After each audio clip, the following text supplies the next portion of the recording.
We are going to start chapter number 7, unit 7, that is my travel diary, journeying to the Gorakh Hills station. Gorakh hill stations का एक सफ़र। तो गोरख हिल का नाम सुना है कभी किसी ने?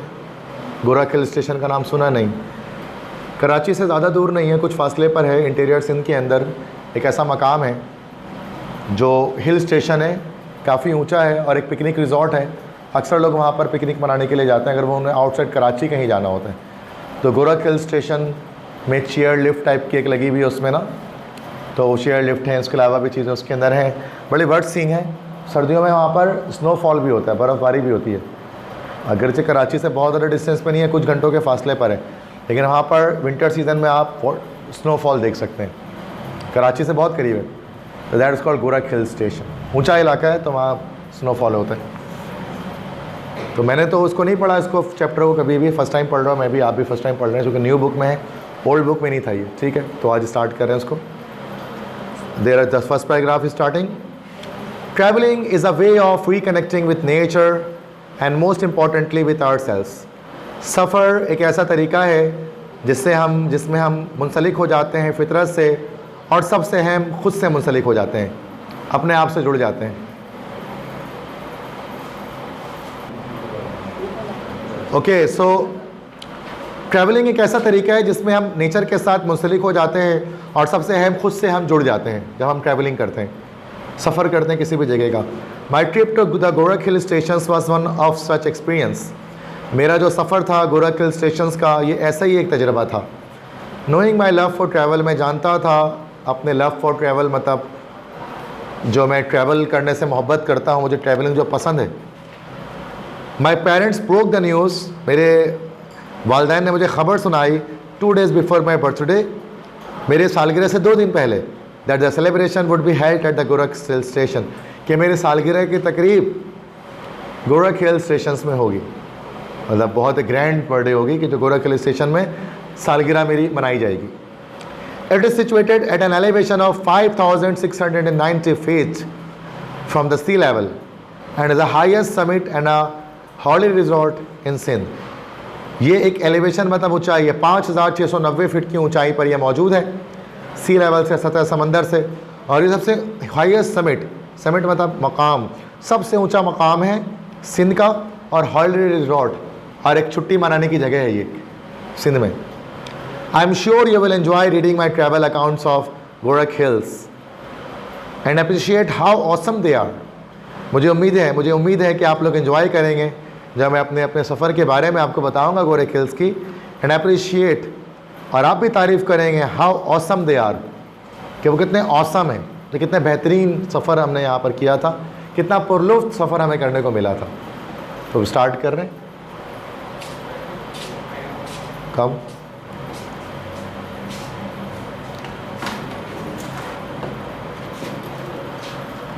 We started the journey at break of don.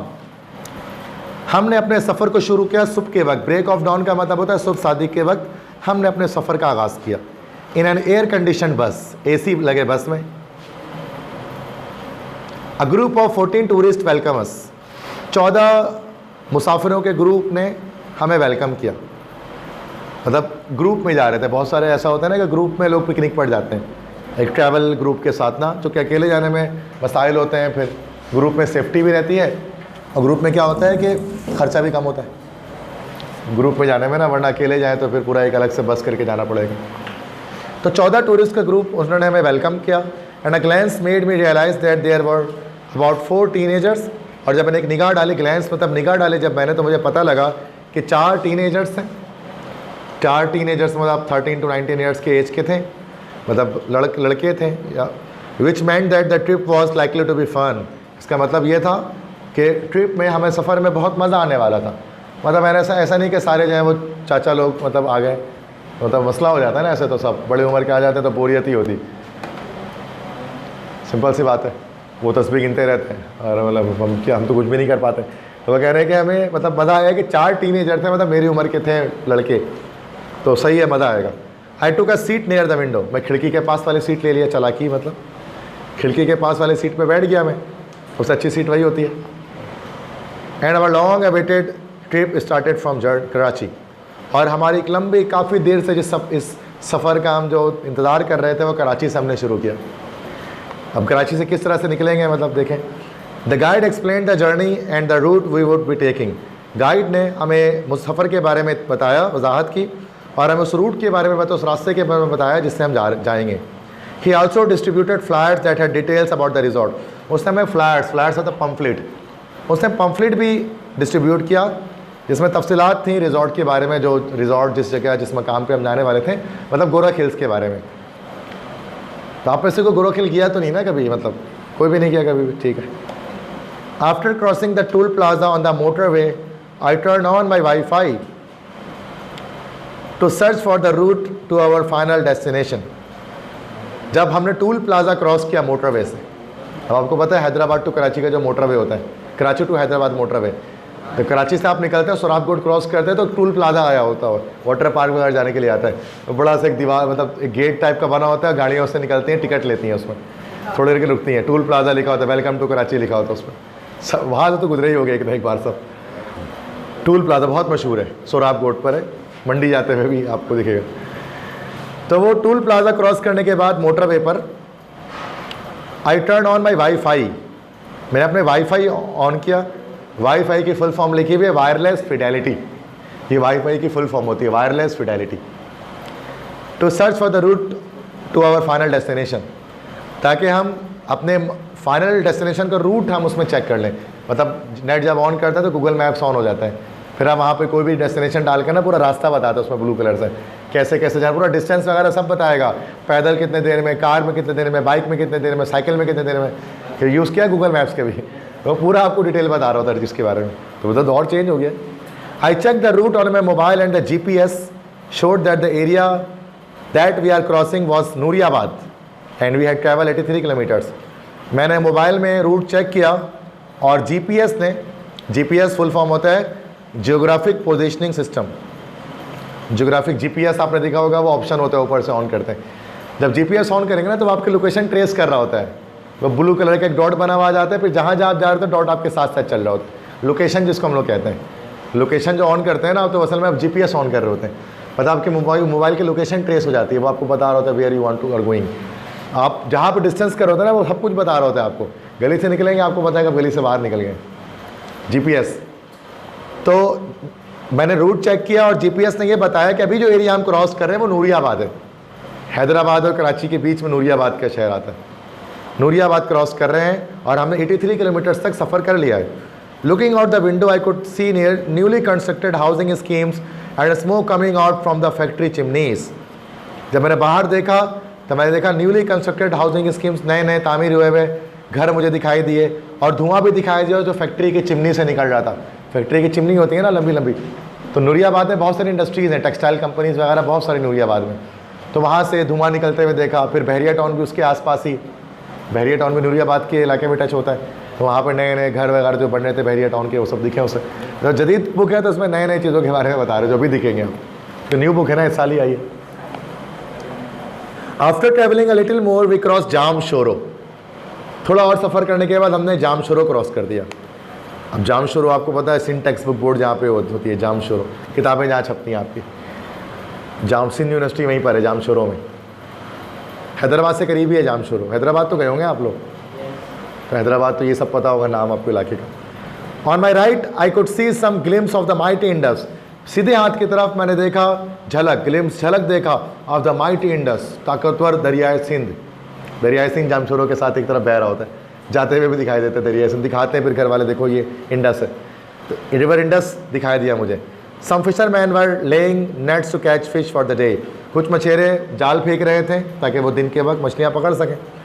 On the mobile application I could see that the city of Hyderabad was right across the river. अपने मोबाइल ऐप के अंदर गूगल मैप्स में मैं देख सकता था कि जो हैदराबाद का शहर है वो दरिया को पार करके, दरिया पार करेंगे दरिया से तो हैदराबाद का शहर आता है। The guide announce on the public address system that we took a small detour and go to Al Manzar Hotel on Kotri Bridge for a quick cup of steaming hot tea and parathas. Guide ने, जो guide था travel guide, उसने ऐलान किया public address system में, मतलब mic के through उसने ख़िताब करने का सिस्टम जो होता है, उससे उसने ऐलान किया कि हम एक थोड़ा सा टूर, हम थोड़ा सा सफ़र करेंगे और जाएंगे अभी अलमंजर होटल में जो कोटरी ब्रिज पर है। कोटरी ब्रिज आपने देखा है? कोटरी ब्रिज बहुत मशहूर है, कोटरी बैराज भी है वहाँ पर। कोटरी ब्रिज, कोटरी बैराज में, सॉरी कोटरी बैराज ही असल में, ब्रिज भी है तो कोटरी बैराज, वहाँ हम जाएंगे और वहाँ हम quick cup of steaming hot T, मतलब गरम गरम चाय वहाँ पर हम पियेंगे एंड पराठा और पराठे खाएंगे। चाय पराठा मतलब वहाँ पर हम खाएंगे जाके। The barrage was a colossal bridge, वो बैरेज एक बहुत बड़ा ब्रिज था, कॉलोसल बहुत बड़ा ब्रिज था। Like structure, bridge like structure था, constructed over the mighty river, जो दरिया सिंध के ऊपर कोटरी बैराज जो बनाया गया। हैदराबाद जो भी जाता है उसको देखते हुए जाता है वहाँ से। I quickly made friends during the break and was sure that the rest of my trip would be exciting. मैंने जल्दी दोस्त बना लिए, जब ब्रेक मिला चाय वाय पिए साथ में तो दोस्त बन गए, फ़ौरन से दोस्त बन जाते हैं। और मुझे यकीन था कि आगे वाला सफ़र मेरा एक्साइटिंग होगा, बड़ा पुरजोश होगा।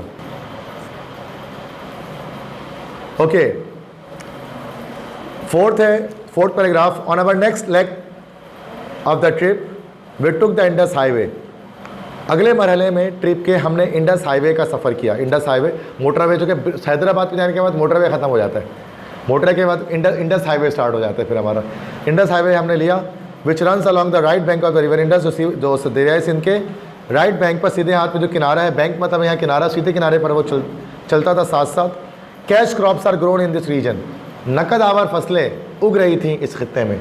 कैश क्रॉप, फूड क्रॉप पढ़ा होगा आपने, नकद आवर फसलें, गज़ाई फसलें, cash crop, food crop, SST वगैरह में पढ़ा होगा। तो कैश क्रॉप्स वहाँ पर उग रही थी। कैश क्रॉप्स जिसको हम खाते नहीं हैं, बेच कर उससे पैसे कमाते हैं, कैश क्रॉप। बांग्लादेश का सबसे बड़ा कैश क्रॉप क्या है? Jute, the land of golden fibre, that is called Bangladesh. बहुत जूट उगता है वहाँ पे, दुनिया भर में जूट बांग्लादेशी सप्लाई करता है, कॉटन होता है यहाँ पर। तो अच्छा, वैसे बांग्लादेश में एक मिनट, चले भाई स्टार्ट करते हैं। तो cash crops are grown in this region, नकद आबाद फसलें वहाँ पर उगती हैं। I could spot bullocks as well as tractors being used for farming. मैंने निशानदेही की, मैंने देखा बुलॉक्स, बुलॉक्स कहते हैं भैंस, मैंने भैंस देखे, भैंस के बच्चे होते हैं बुलॉक्स। उसके साथ ट्रैक्टर्स भी मैंने देखे जो इस्तेमाल कर रहे थे वहाँ फार्मिंग के लिए, खेती बाड़ी करने के लिए। The bus rumbled on and soon the guide announce that we would be reaching Sehwan in a while. Bus सफ़र करती रही और जल्द ही गाइड ने अनाउंस किया कि हम बहुत जल्द सेवन पहुँचने वाले हैं। सेवन शरीफ सुना होगा नाम, Sehwan Sharif, where we would be breaking our journey for a quick visit to the shrine of Lal Shahbaz Qalandar, जहाँ पर हम थोड़ा सफ़र में वक्फा लेंगे और एक थोड़ा सा सफ़र करेंगे, विज़िट करेंगे श्राइन मतलब मकबरे का, मज़ार का, लाल शहबाज कलंदर के मज़ार में। सेवन शरीफ में बहुत मशहूर मज़ार लाल शहबाज कलंदर का। आहली रिवर्ड सूफी सेंट, एक बहुत ज़्यादा मुअज़्ज़िज़ रिवर्ड मुअज़्ज़िज़ सूफी सेंट का मज़ार है। कभी गया है कोई सेवन शरीफ आप में से? लाल शहबाज कलंदर के मज़ार में नहीं गए? मैं गया था जब मैं छोटा था, बचपन में। This visit was an incredible experience, ये सफ़र एक बहुत इनक्रेडिबल एक्सपीरियंस, एक बड़ा नाक़िबिल बयान, एक बड़ा ही इनक्रेडिबल एक्सपीरियंस था, एक तजुर्बा था। As people from all walks of life come to the saint shrine to pay homage, चूँकि हर ज़िंदगी के हर रास्ते के लोग, हर तरह के लोग उस बाबा की, उस सूफ़ी बुजुर्ग के मज़ार में आ रहे थे टू पे होमेज। होमेज मतलब खराज तहसीन पेश करने के लिए, उनको फातिहा पढ़ने के लिए उनके कब्र में दूर दूर से लोग आ रहे थे। It is commonly believe that a visit to this shrine can provide healing for all types of illnesses. ये एक आम एक बिलीव है, ये एक आम एक अकीदा है वहाँ के लोगों का कि अगर इस मज़ार का अगर आप विज़िट करेंगे तो तमाम तरह की बीमारियों से निजात आपको मिल जाएगी, तमाम तरह की बीमारियाँ आपकी दूर हो जाएंगी। तो ये शायद ये उनका कॉन्सेप्ट होगा, मतलब जो शायद पदारात से मतलब दुआ वगैरह करते हैं तो उनके लिए कि यह है कि या कि वहाँ पर जो भी मर्ज़ वाला शख्स जाएगा और दुआ मांगेगा तो अल्लाह ताला उस मर्ज़ को दूर करेगा। तो ये वहाँ की कॉमन बिलीफ था वहाँ के लोगों का। द स्पिरिचुअल एटमॉस्फेयर, रूहानी एक फ़िज़ा थी वहाँ पर। The aromatic fragrance of incense and red roses, एक एरोमेटिक फ्रेगनेंस, एरोमेटिक बहुत तेज़ फ्रेगनेंस, खुशबू, बहुत तेज़ खुशबू पहले भी थी, ऑफ इंसेंस इतर की, एंड रेड रोजेस लाल गुलाब की, and the colourful spreads took me to another world, और जो रंगीनी वहाँ पर मुझे दिखी वो मुझे अलग दुनिया में ले गई। मतलब एक बड़ा एक रूहानी सा माहौल होता है। अगर आप लाल शहबाज कलंदर के मज़ार में, मतलब मुझे तो आज भी याद है, बचपन से मैं गया था, तो एक बड़ा एक रूहानी माहौल होता है उस मज़ार में, चूँकि सबसे बड़े सूफ़ी सेंट है वो, जैसे शाह लतीफ़ है ना, वैसे लाल शहबाज कलंदर है, सखी शहबाज कलंदर उनको हम कहते हैं। सुनो अगर नाम आपने, कवालियों वगैरह में अक्सर उनका नाम लिया जाता है कलंदर का। 5वां है, our final destination was of course the Gorakh hills. हमारा आखिरी मंजिल हमारी यकीनन गोरख हिल थी, which was a good 4 hours from 7, जो 7 से 4 घंटे की फासले पर था। ऑन लिविंग 7 छोड़ने के बाद वी वर सर्व लंच, हमें खाना दिया गया, दिन का खाना पेश किया गया, इन नाइसली पैक्ड लंच बॉक्सेस, अच्छी तरह से पैक किए हुए लंच बॉक्सेस के अंदर ऑन द बस में उन्होंने खाना खाया। The lunch comprised spicy fish caught from the Manchar lake. Lunch मुश्तमिल था उस मसालेदार एक उसमें मछली थी जिसको पकड़ा गया था मंचर लेक से। मंचर झील एक है सिंध में ही है, किंजर लेक है और एक मंचर लेक है, तो मंचर लेक से उसे पकड़ा गया था, which was situated close to 7, जो 7 से करीब ही था। We washed it down with fresh refreshing sugar cane juice supplied in disposable glasses. ठीक है, और इसके साथ साथ हमने फ्रेश तरोताज़ा करने वाला गन्ने का शरबत पिया, जिसको हमें सप्लाई किया गया था डिस्पोजेबल ग्लासेस में, तो हमने उसको पिया।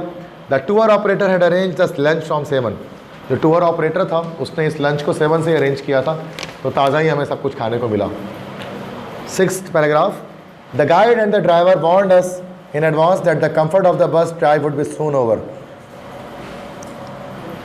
गाइड ने और बस के ड्राइवर ने हमें तंबीह की, हमें वार्न किया पहले से ही कि जो अब पुरसकून सफ़र है बस का वो जल्द ख़त्म होने वाला है, मतलब अब हम ऑफ रोड्स में जाने वाले हैं। At the foot of the Gorakh hills we were transfer to a jeep for a steep uphill drive to reach the summit.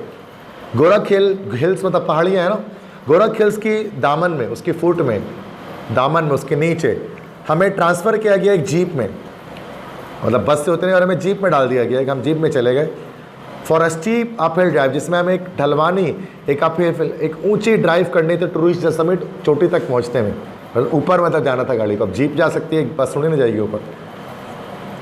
The steep zigzag 4 kilometre ride made my mother and a few elders सिक।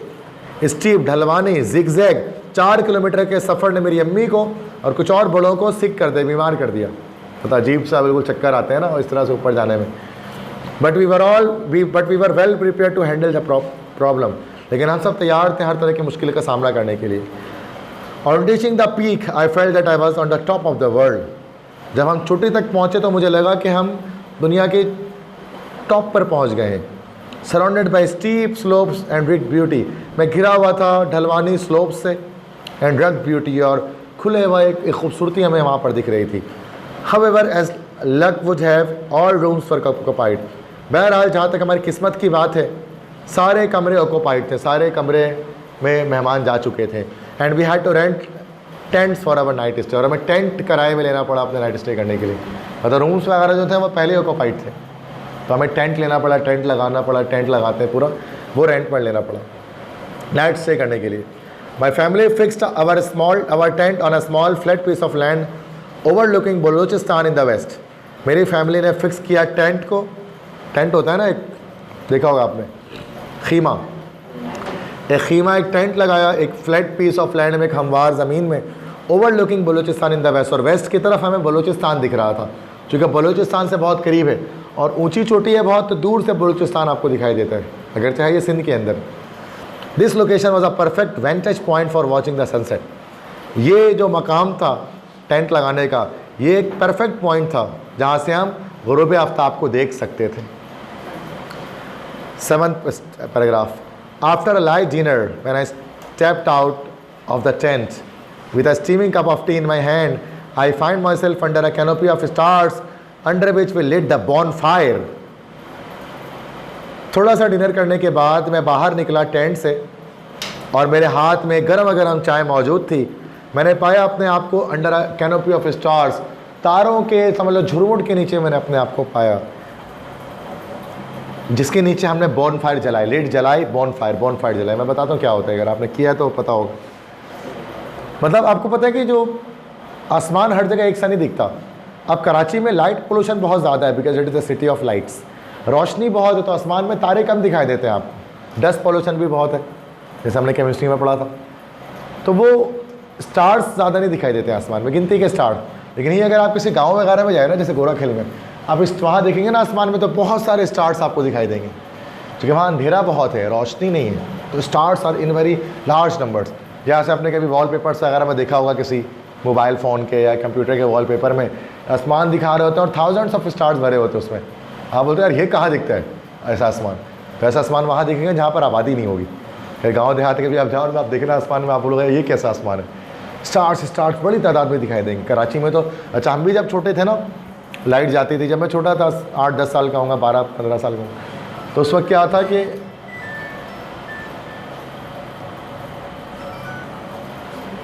तो जब हम छोटे थे तो फिर हमें बहुत सारे स्टार्स दिखते हैं। लाइट जाती थी, लोड शेडिंग वगैरह होती थी, तो जब हम चटाई वगैरह बिछा कर जब हम सोगा, हमारा घर खुला था, तो आसमान की तरफ देखते थे तो हंड्रेड्स ऑफ स्टार्स हमें दिखाई दे रहे थे। अब ऐसा नहीं होता, अब तो गिनती के स्टार्स दिखाई देते हैं। तो अब लाइट पोल्यूशन बहुत ज़्यादा हो गया, लाइट पोल्यूशन हो गया, एयर पोल्यूशन हो गया। बट वहाँ पर तो अभी भी दिखाई देंगे गोरखखेल में, चुका तो गाँव देहात जैसा एरिया। और उसके नीचे उन्हीं तारों के नीचे हमने क्या किया, बॉन फायर जलाई। बॉन फायर आपने कभी देखा होगा कि बीच में आग जला देते हैं और चारों सारे तरफ लोग वहाँ पर बैठ जाते हैं उसके आसपास। कैंप फायर जिसको कहते हैं, बॉन फायर इसको कहा जाता है, कैंप फायर भी उसी को कहते हैं। तो ऐसे ही लोग जब विजिट करने जाते हैं ना, तो ऐसा करते हैं, हो सा है करते हैं ऐसे। We were all in a very good mood and had great fun indulging in activities such as baitbazi, Chinese whisper, sharing funny stories and all sort of childish games that we could think of. हम लोग बहुत अच्छे mood में थे और हमने बड़ा मज़ा किया। इंडल्जिंग इन एक्टिविटीज़, हम बहुत सारे सरगर्मियों में शामिल हुए, बहुत सारे खेलों में हम शामिल हुए, जैसे कि बैतबाजी की हमने, शेर व शायरी का मुकाबला जो होता है, चाइनीज़ विस्पर। तो Chinese whisper, sharing funny stories, मतलब फ़नी स्टोरीज़ को शेयर किया। और वैसे हॉरर स्टोरीज़ नॉर्मली हम सुनाते हैं ऐसी सिचुएशन में, तो उन्होंने तफरी वाली कहानियाँ कुछ सुनाई, मजाकिया कहानी। And all sort of childish games that we could think of. हमने हर तरह के बचपन के खेल खेले जो हम सोच सकते थे, बच्चों वाले सारे खेल हमने खेले वहाँ पर। The sparkling golden hues of the fire, the crackling of food, the bright stars above and the warmth of friends gathered around the fire made time to stand still. Golden sparkling golden hues of the fire, hues मतलब colour, golden colour, आग का चमकता हुआ golden colour. Wood, crackling of the wood, लकड़ी का कड़कना, लकड़ी जब टूटती है ना तो उससे आवाज़ आती है अलग सी जब आग जल रही होती है। ऊपर चमकदार तारे आसमान में, एंड सारे दोस्तों का वहाँ पर मौजूद होना, जो मौजूद थे वहाँ पर around the fire, made time come to a stand still. ऐसा लगा जैसे वक्त रुक सा गया है, स्टैंड स्टिल, रुक सा जाना, ऐसा लगता वक्त थम गया है। इस तरह से हमें फील हो रहा था कि जब हम थे तो मतलब बहुत अच्छा एक मोमेंट हम गुजार रहे थे। नेक्स्ट है waking up early in the morning, सुबह सवेरे उठने के बाद। I wasn't aware that the best was yet to come, मुझे पता भी नहीं था कि बेहतरीन चीज़ तो अब होने वाली है, बेहतरीन काम तो अब होने वाला है। एज आई स्टेप्ड, और जैसे ही मैं बाहर निकला टेंट से, आई witnessed a surprise I witnessed a sunrise, मैंने देखा सनराइज, सूरज को तुलू होते हुए। That was one that one would witness in a painting और a movie.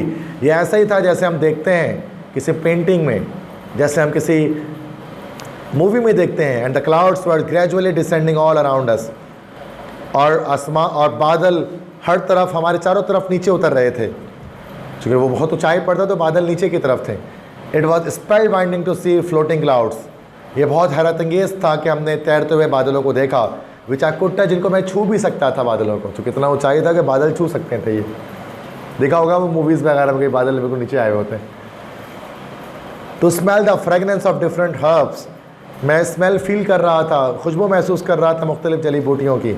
Which ट्रैंकुलाइज्ड my senses, tranquillise मतलब सकून देना, जो मेरे जहन को सकून दे रहा था। And to hear the distant beating of sheep grazing around, and मैं सुन रहा था कि दूर दराज ब्लीटिंग मिनमिना रही थी या मैमे कर रही थी या बा कर रही थी, बा ब्लैक शीप होता है ना, ऑफ शीप ग्रेजिंग अराउंड, जो भेड़ वहाँ पर ग्रेजिंग कर रहे थे, घास चर रहे थे, उनकी आवाज़ें मैं सुन रहा था। I was still admiring the beauty when I heard people singing happy birthday behind me.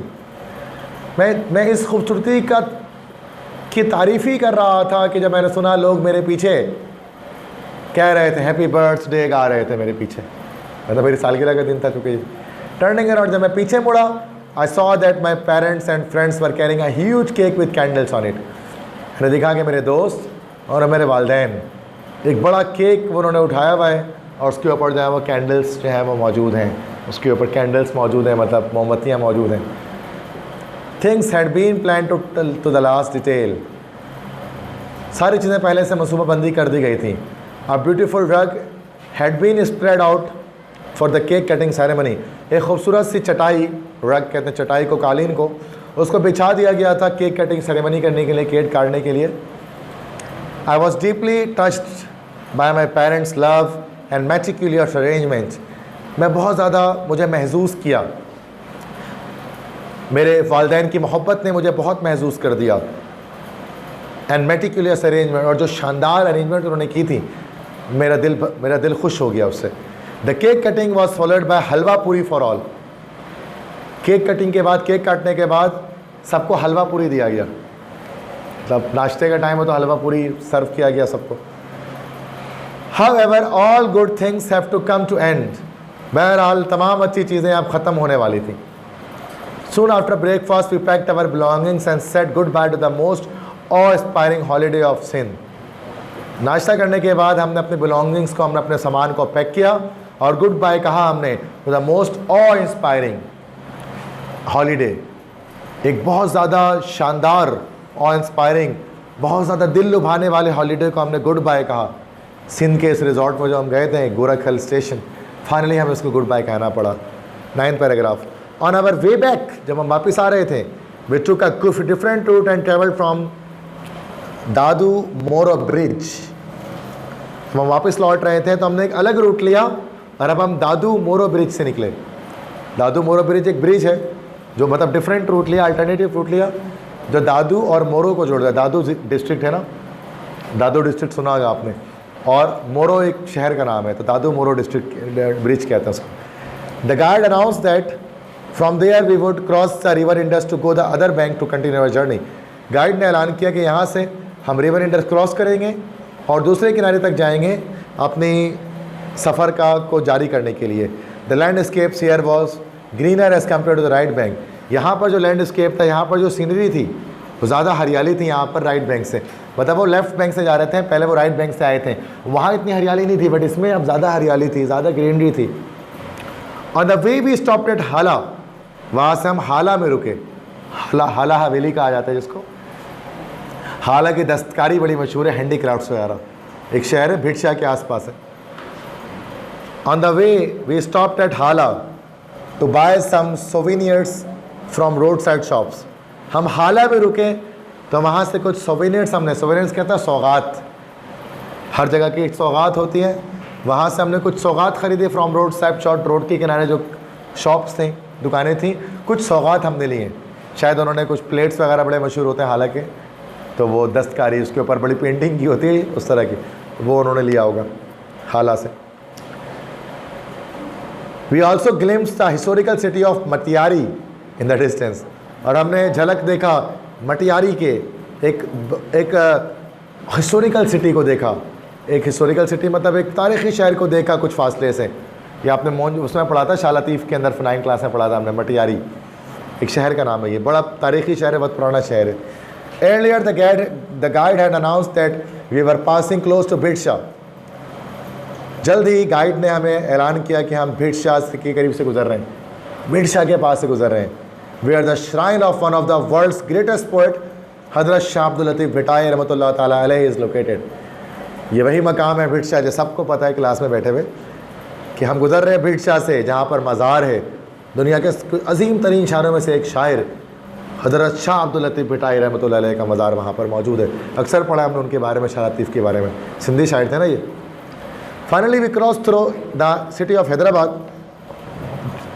आखिरकार हम हैदराबाद के शहर से गुजरे एंड रीच द मोटरवे, और मोटरवे पे आ गए हम हैदराबाद से कराची आने के लिए। On which we had travelled the day before from Karachi, उसी मोटरवे पे आ गए जिस पे हमने पिछले दिन में ट्रैवल किया था, मतलब वहाँ हैदराबाद आने के लिए। तो हैदराबाद आने और जाने के लिए हम सेम रूट लेते हैं मोटरवे का, फासला बहुत कम होता है उसका। Last paragraph, this journey gifted me with new friends. इस सफ़र ने मुझे तोहफे में क्या दिया? नए दोस्त मिले मुझे। जो 4 जो टीनेजर्स थे उसके दोस्त बने। अबंडेंट एक्साइटमेंट, बहुत बड़ी तादाद में, बहुतात में, वाफिर मिकदार में मुझे उसमें एक्साइटमेंट मिला, लुत्फ़ मिला, एंड फ़न और तफरी मिली। Overall it was once in a lifetime experience. Overall ये experience once in a lifetime experience था, ज़िंदगी में जो एक बार होता है, एक ऐसा एक्सपीरियंस था मेरे लिए। How true was Ibn Battuta when he said, कितना सच कहा था इब्ने बतूता जी जब उन्होंने कहा था। इब्ने बतूता एक अरबिक ट्रैवलर थे, सुना होगा आपने नाम, मोराकिश के, बिल्कुल मोरक्को के थे। तो एक रेस्टोरेंट भी है उसके नाम पे, मतलब सभी खुला है, वो महाराजा के बराबर में खुला ना, इब्ने बतूता रेस्टोरेंट है, केडीए चौरंगी के पास, केडीए में। अब तो गाना बना दिए इब्ने बतूता बगल में जूता। तो वो इब्ने बतूता असल में एक मोराकिश वाली थीम होती है, पूरी अरबिक टाइप की थीम होती है इब्ने बतूता में। तो इब्ने बतूता बहुत बड़े ट्रैवलर थे, पूरी दुनिया का सफ़र किया था उन्होंने। इब्ने बतूता SST वगैरह में पढ़ा होगा आपने। तो इब्ने बतूता ने कितनी सच्ची बात कही थी। व्हेन ही सेड दैट, जब उन्होंने कहा था, travel leaves you speechless and then turns you into a story teller, कि सफ़र आपको स्पीचलेस कर देता है। जब आप सफ़र करते हैं तो आपके अल्फाज ख़त्म हो जाते हैं, and then turns you into a story teller, उसके बाद आप एक स्टोरी टेलर बन जाते हैं, कहानी सुनाने वाले बन जाते हैं। जब आप सफ़र कर रहे होते हैं ना तो आप खामोश होते हैं, आप चीज़ों का सिर्फ मज़ा ले रहे होते हैं, एंजॉय कर रहे होते हैं। उसके बाद जब सफ़र करके आते हैं तो आप सारी सबको कहानी सुनाते हैं अपने सफ़र की, स्टोरी टेलर आप बन जाते हैं। ये एक कोटेशन है इब्ने बतूता का। क्लियर है भाई? ठीक है, अब जरा एक्सरसाइज वगैरह कर लेते हैं, 15 मिनट है क्लास एंड होने में। एक्सरसाइज 1 पे आ जाते हैं। पेंसिल दे देना आपकी कॉपी। पहले MCQs लगाने, एक्सरसाइज 1 पेज 138 पर। Their final destination was Gorakh hills, C option. Starting their journey from Karachi they reach the Gorakh hills before sunset, या सूरज गुरूब होने से पहले पहुंचे थे, C option. The trip lasted for 1 day, तो नहीं 2 दिन लगे थे ना, 2 डेज, 2 दिन लग गए थे। नेक्स्ट है एक्सरसाइज 3 पे आ जाए, पेज 140 पर। बस 3 ही MCQs है। Below is a brief summary of the places mentioned along the route. Read the text and fill in the blanks with the name of these places. After completing the exercise compare your answers with your partner. Okay, so first the journey began from Karachi. After crossing the toll plaza got on the dash Nooriabad.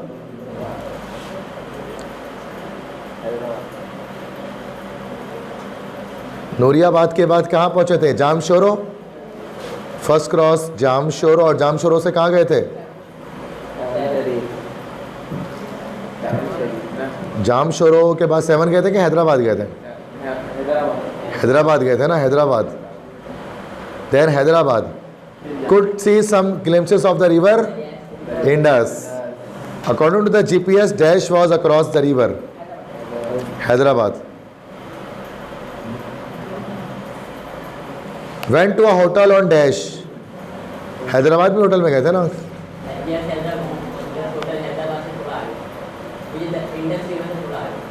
We went to a hotel on dash. किस शहर में था वो hotel? वो तब हैदराबाद में ही था, थोड़ा सा आगे था, मेरे को इलाका नहीं लिखा। कोटरी, कोटरी में, ओके। कोटरी लिख दें, hotel on Kotri. After they that got on the dash which was on the right bank of the river Indus. 7 पे रुके थे उसके बाद वो। हाँ, अरे तुम लोग तो पता ही।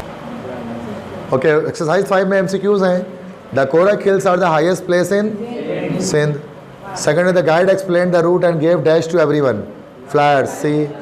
Third, Asif use his mobile phone to look for, नहीं फ्लायर्स दिया था ना। थर्ड है आसिफ यूज द, आसिफ कौन था ये? नाम पढ़ा है हमने आसिफ इसका? Okay, Asif used his mobile phone to look for the route, A option. Fourth, the text states that many people visit the shrine of Lal Latif to seek dash healing, D. पांचवा है for lunch they had fish and sugar cane juice, C option. छठा, at night they could hear the sounds of, रात की आवाज़ किसकी आवाज़ सुन रहे थे?